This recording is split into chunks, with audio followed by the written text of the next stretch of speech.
పరిస్థితిని అంచనా వేయగలుగుతున్నారనేటటువంటి విషయాన్ని కూడా ఈ సందర్భంగా ప్రజలందరూ కూడా తెలియజేస్తూ, మరి ఏదైనా సరే ప్రజల నుంచి వచ్చే డిమాండ్ని యథాతథంగా ప్రభుత్వాలు పాటించినట్టయితేనే ప్రజల యొక్క మన్ననను కూడా ప్రభుత్వాలు పొందుతాయనే విషయాన్ని కూడా ఈ సందర్భంగా తెలియజేస్తూ, మరి ఇవాళ వచ్చినటువంటి బడ్జెట్ మాత్రం ఏమాత్రం కూడా ప్రజా ఆమోదం పొందేటట్టుగా లేదు. 3,24,234 కోట్లతోని బడ్జెట్ పెడితే ఈ రాష్ట్రంలో 56% మంది బీసీలు ఉంటే ఈ ప్రభుత్వం బీసీలకు ఇచ్చినటువంటి నిధులు 4% మాత్రమే. 56% బీసీలు ఉంటే 4% నిధులు కూడా కేటాయించలేదు. మేనిఫెస్టోలో ఎన్నికలలో వీళ్ళు ఫేకింది రాహుల్ గాంధీ గారు, సోనియా గాంధీ గారు, మొత్తం కాంగ్రెస్ ప్రభుత్వం ఫేకింది ఏంది కాంగ్రెస్ పార్టీ అంతా అన్నాడు. 20,000 కోట్లు పెడతాం ప్రతినిత్యం అని చెప్పారు. కానీ ఇవాళ ఏం చేసిండ్రు, 12,511 కోట్లు మాత్రమే బీసీల కోసం బడ్జెట్ పెట్టిండ్రు. అంటే ఇది ఒక పెద్ద ఫేక్. సెకండ్ ఏంటిది, ఎంబీసీకి ప్రత్యేకంగా ఒక మినిస్ట్రీ ఇస్తామని చెప్పారు. ఎంబీసీలో ఉండే చిన్న చిన్న కమ్యూనిటీస్ అన్నిటికీ కూడా కార్పొరేషన్లు ఏర్పాటు చేస్తామని చెప్పారు. వాళ్ళకి షాపింగ్ కాంప్లెక్స్ కట్టిస్తామని చెప్పారు.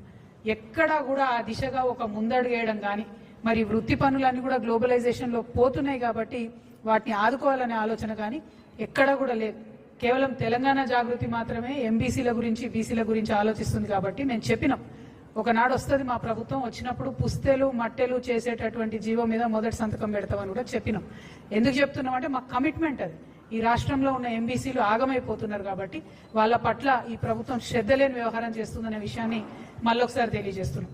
అట్లనే గిరిజన మంత్రి కూడా లేరు. ఇది మొదటి మంత్రివర్గం, మైనారిటీలు లేకుండా ఎస్టీలు లేకుండా మంత్రివర్గం ఉండడం ఇది మొదటిసారి. మేము 2.5 years నుంచి ఫైట్ చేస్తూ వచ్చినాం. మైనారిటీకి మినిస్ట్రీ ఇవ్వాలి అంటే అజరుద్దీన్ గారికి సడన్ గా తీసుకొచ్చి ఇచ్చినారు. ఎస్టీకి మినిస్ట్రీ ఇవ్వలేదని కూడా మేము డిమాండ్ చేస్తున్నాం. ఖచ్చితంగా ఎస్టీకి మినిస్ట్రీ ఉండాలి. లంబాడాలు లేనటువంటి మినిస్ట్రీ ఇంతవరకు లేదు. అది పక్కన పెడితే ఇక 22 లక్షల ఇండ్లు 22.5 లక్షల ఇండ్లు ఇస్తామని చెప్పి కేవలం 5,500 కోట్లు పెట్టడం అంటే ఇది ఖచ్చితంగా మోసమే. గత బడ్జెట్లో ఇందిరమ్మ ఇళ్లకు 12,000 కోట్లు పెట్టిండ్రు. ఇప్పుడు అమాంతం 7,000 కోట్లు తగ్గించి 5,500 కోట్లు పెట్టిండ్రంటే పేద ప్రజలకు ఇండ్లు ఇచ్చేటటువంటి ఆలోచన కాంగ్రెస్ ప్రభుత్వానికి లేదనే విషయం స్పష్టమవుతున్నది. ఇది ఇంకొకటి రాహుల్ ఫేకుడు అని చెప్పి తెలంగాణ ప్రజలందరూ కూడా తెలియజేస్తా ఉన్నాం. At the same time minority budget అయితే సేమ్ అసలు ఏమీ మార్పు లేదు, ఏమీ లేదు. అసలు మైనారిటీలను పట్టించుకున్న దాఖలా కూడా లేదు. అదేవిధంగా నేను ఫేక్ బడ్జెట్ అని ఎందుకంటున్నా అంటే, మామూలుగా ఎగ్జామ్ రాసేటప్పుడు పిల్లలు ఒకసారి చదివింది మళ్ళీ చదువుతారు, అంటే రివిజన్ చేసుకుంటుంటారు, బట్టి పడుతుంటారు, చదివిందే చదువుతుంటారు. వీళ్ళు కూడా ఏం చేశారంటే పోయిన సంవత్సరం బడ్జెట్ మళ్ళీ ఈ సంవత్సరం కూడా పెట్టారు. ఎందుకు మార్చాలి, టైం వేస్ట్, పేపర్ వేస్ట్ అనుకున్నట్టున్నారు. ఒక 4-5 ప్రధానమైన అంశాలు. చేయూత పెన్షన్లు పోయినసారి ఎంత ఇచ్చారు, ఇప్పుడు అంతనే. రైతు భరోసా పోయినసారి 18,000 కోట్లు, ఈసారి 18,000 కోట్లు. రైతు కూలీలకు ఇందిరమ్మ పథకానికి పోయినసారి 600 కోట్లు, ఈసారి 600 కోట్లు. గృహజ్యోతికి పోయినసారి 2,000 కోట్లు, ఈసారి అంతే. గ్యాస్ సబ్సిడీకి అంటే ఒక అక్షరం కూడా పొల్లుపోకుండా, అది గ్యాస్ సబ్సిడీ కావచ్చు, రాజీవ్ ఆరోగ్యశ్రీ కావచ్చు, మహాలక్ష్మి కావచ్చు, same to same copy paste అన్నట్టు, అసలు మార్పు కూడా లేదు. అందుకే నేను చెప్తున్నా ఇది ఫేక్ బడ్జెట్ ఒకటి. 2 విజన్ బడ్జెట్ కాదు, ఇది విజన్ ఉన్న బడ్జెట్ కాదు, ఇది రివిజన్ బడ్జెట్. కేవలం రివిజన్ చేసుకుంటారు బట్టి కొట్టినట్టు, అంత దారుణంగా ఉంది ఈ బడ్జెట్. అదేవిధంగా మరి ముఖ్యమంత్రి గారు మొన్న 2.5 గంటలు మాట్లాడిండ్రు అసెంబ్లీలో.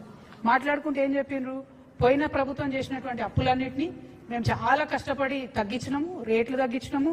కేంద్ర ప్రభుత్వం మాకు 20,000 కోట్లను డెట్ రీస్ట్రక్చర్ చేసుకోవడానికి అవకాశం ఇచ్చిందని చెప్పి 2.5 hours ఆయన ఏకపాత్రాభినయం చేసి చెప్పారు.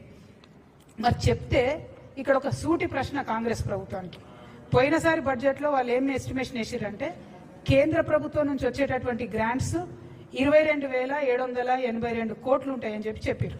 కానీ వాస్తవానికి రియలైజ్ అయింది ఎంత, అందులో సగం 11,161 కోట్లు మాత్రమే రియలైజ్ అయినాయి. అంటే 100 సార్లు ఢిల్లీకి పోయి వచ్చి 20,000 కోట్లు డెట్ రీస్ట్రక్చర్ చేసుకొని ఏదేదో సాధించమని చెప్తున్నటువంటి మీరు, ప్రధానమంత్రి మోడీ గారిని బడేబాయి అని చెప్పి సంబోధించేటటువంటి మీరు, మన రాష్ట్రానికి హక్కుభుక్తంగా రావాల్సినటువంటి 22,000 కోట్ల రూపాయలను ఎందుకు రాబట్టుకోలేకపోయినరు? Only 50% you are able to get. దీనికి మీరు ఇన్నిసార్లు ఢిల్లీకి వెళ్ళడం ఎందుకు? అది కాకుండా ఇంకొక మోసం మీరు చేస్తున్నది, ఇంకొక ఫేక్ ఏంటంటే, ఈ సంవత్సరం మళ్ళీ 24,000 కోట్ల రూపాయలు వస్తాయని చెప్పి బడ్జెట్లో పెట్టారు. అంటే పోయిన సంవత్సరం 22,000 కోట్లు వస్తాయంటే అందులో సగం కూడా రాలేదు. మళ్ళీ ఈసారి కూడా అంతే ఎక్కువ ఎస్టిమేట్ చేసి పెడుతున్నారు. అంటే ఇది కేవలం ప్రజల్ని మోసం చేయడమే. ఇంకొక మాట మేము అడుగుతా ఉన్నాం, మీరు ఇన్నిసార్లు ఢిల్లీకి పోయి వచ్చి ఇన్నిసార్లు ప్రధానమంత్రి గారితో మాట్లాడి ఎందుకు ఒక్కనాడు కూడా బీసీల గురించి మాట్లాడతలేరు? ఎందుకు ఒక్కనాడు కూడా పెండింగ్ ఉన్న బీసీ బిల్ గురించి మాట్లాడతలేరు? అఖిల పక్షాన్ని తీసుకెళ్తామన్న హామీ ఏమైంది? అంటే దేనికోసం పోతున్నారు మీరు అనేటటువంటి ప్రశ్న మాత్రం ఇలా తెలంగాణ ప్రజల్లో వస్తుందని ఈ సందర్భంగా చెప్తా ఉన్నాం. అట్లనే ఓవరాల్ గా బడ్జెట్ మేనేజ్మెంట్ గురించి చూసినట్టయితే చాలా చాలా వైరుధ్యాలు ఉన్నాయి. ఒకటి, రెవెన్యూ సర్ప్లస్ ని చాలా ఎక్కువగా వేసి చూపించినారు. 6,857 crores ఉందని చెప్పింది. లాస్ట్ టైం కూడా అట్లనే రెవెన్యూ సర్ప్లస్ మా దగ్గర 2,700 కోట్లు ఉందని చెప్తే చివరికి వచ్చి 591 కోట్లు మాత్రమే ఉంది. ఈసారేమో దానికి మూడింతలు పెంచి 6,800 కోట్లు ఉందని చెప్తా ఉన్నారు. ఈసారి కూడా లాస్ట్కి వచ్చేసరికి మళ్ళా ఏమీ ఉండదు. అంటే ఇది కంప్లీట్లీ ఫేక్ ఫ్యాబ్రికేటెడ్ బడ్జెట్ అన్నది మాత్రం చాలా చాలా క్లారిటీగా అర్థమవుతుంది. ఇక ఇవన్నీ ఒక ఎత్తు అయితే ముఖ్యమంత్రి గారు ఎఫ్ఆర్బిఎం పరిధిలో తీసుకున్న అప్పులు 5,62,363 కోట్లు. అదేవిధంగా వివిధ కార్పొరేషన్ల ద్వారా ఈ కాంగ్రెస్ ప్రభుత్వం తీసుకున్నటువంటి అప్పులు 3,01,835 కోట్లు. అంటే మొత్తం కలిపి 8,64,198 కోట్లకు ఈ రాష్ట్రం యొక్క అప్పు చేరుకున్నది. ప్రజలందరూ దయచేసి గమనించి వినాలి.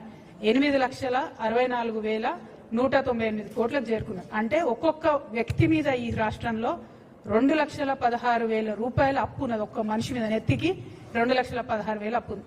ఒక ఇంట్లో 4 ఉంటారు అనుకుంటే ప్రతి కుటుంబం మీద 9 లక్షల రూపాయల అప్పు ఈ కాంగ్రెస్ ప్రభుత్వం మన నెత్తి మీద పెట్టిందనే విషయాన్ని మేము చాలా చింతిస్తూ చెప్తున్నాం. మరి అప్పు తీసుకొచ్చిండ్రు, కనీసం ఏమైనా ఉద్యోగులకు పెన్షన్లు ఇచ్చిండ్రా? పోనీ కనీసం తులం బంగారం ఇచ్చే పథకాలు ఏమైనా ₹1 ఇచ్చిండ్రా? పోనీ 6 గ్యారెంటీల మీద ఏమైనా పెట్టిండ్రా? పోనీ స్కూటీలు, ముఖ్యమంత్రి గారు నిన్నగాక మొన్ననే చెప్పి స్కూటీలు ఇస్తామని చెప్పి, కానీ బడ్జెట్ లో మాత్రం కనీసం స్కూటీలు ఊసలేదు. అంటే ఈ ముఖ్యమంత్రి చెప్పేది ఉప ముఖ్యమంత్రి గారు బడ్జెట్ లో పెడతలేరు అని అర్థం.